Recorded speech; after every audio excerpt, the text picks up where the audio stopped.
Oke, kita mulai lagi untuk pembacaannya.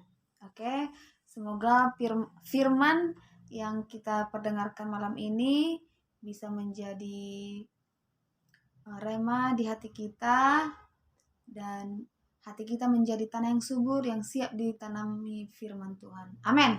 Amin. Oke. Yang ketiga ya? Ya. Ini tiga. Oke. Oh, kok tahu sayang?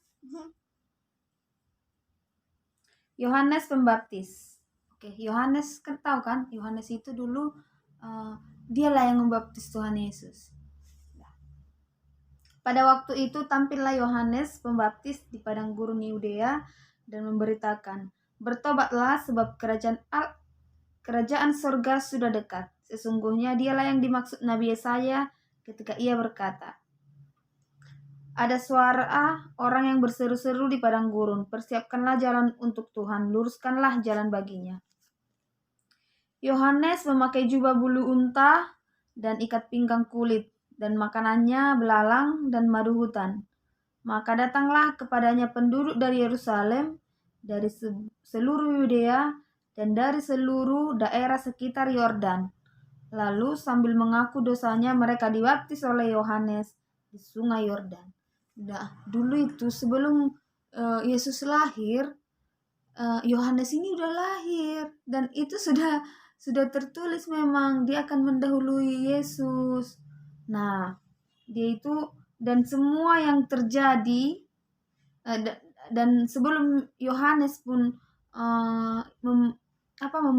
membaptis orang itu memang sudah tertulis lah, tertulis di Perjanjian Lama juga.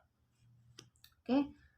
Tetapi waktu ia melihat banyak orang Farisi dan orang Saduki datang untuk dibaptis, berkatalah ia kepada mereka. Nah, pas membaptis, banyak nih orang yang datang berbondong-bondong sambil mengaku dosanya. "Hai kamu keturunan ular beludak, siapakah yang mengatakan kepada kamu bahwa kamu dapat melarikan diri dari murka yang akan datang? Jadi hasilkanlah buah yang sesuai dengan pertobatan. Dan janganlah mengira bahwa kamu dapat berkata dari hatimu, Abraham adalah bapak kami. Karena aku berkata kepadamu, Allah dapat menjadikan anak-anak bagi Abraham dari batu-batu itu. Kapak sudah tersedia pada akar pohon, dan setiap pohon yang tidak menghasilkan buah yang baik pasti ditebang dan dibuang ke dalam api. Aku membaptis kamu dengan air sebagai tanda pertobatan, tetapi ia yang datang di kemudian daripadaku lebih berkuasa daripadaku, dan aku tidak layak melepaskan kasutnya. Ia akan membaptiskan kamu dengan Roh Kudus dan dengan api.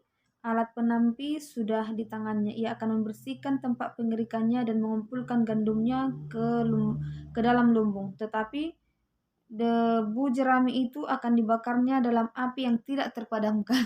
Kamu ngantuk ya? Ngantuk. Nah, Yohanes di sini berfirman kepada orang-orang yang banyak itu.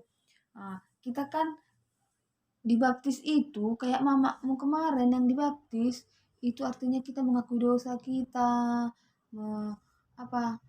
Jadi dosa-dosa di kehidupan lama itu dibaptis seiring kita dicelupkan ke air itu, disitulah dosa kita juga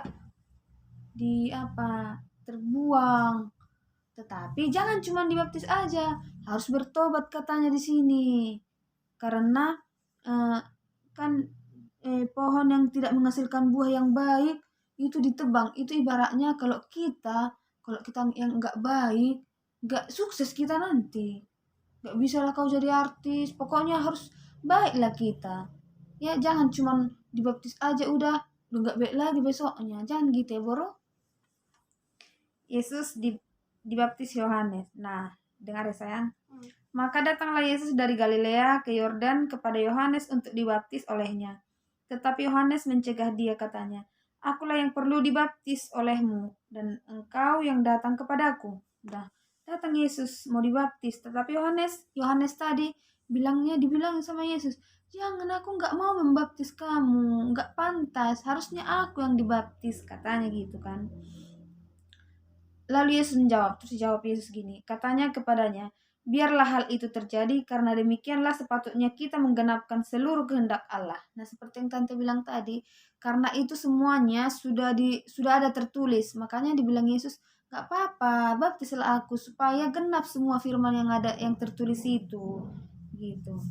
Dan Yohanes pun menurutinya. Sesudah dibaptis, Yesus segera keluar dari air, dan pada waktu itu juga langit terbuka dan ia melihat Roh Allah seperti burung merpati turun ke atasnya. Lalu terdengarlah suara dari sorga yang mengatakan, "Inilah anakku yang kukasihi, kepadanya lah aku berkenan." Nah, setelah Yesus dibaptis Yohanes, tiba-tiba setelah Yesus keluar dari air itu kan, dari kolam itu yang kayak kemarin yang dibaptis itu, yang di Sepoholon. Nah, setelah Yesus keluar dari situ, kayak terbuka langit, terus adalah burung merpati terbang ke sininya. Nah, waktu itu terbuka langit, terdengarlah suara, "Inilah anakku yang kukasihi, kepadanya lah aku berkenan."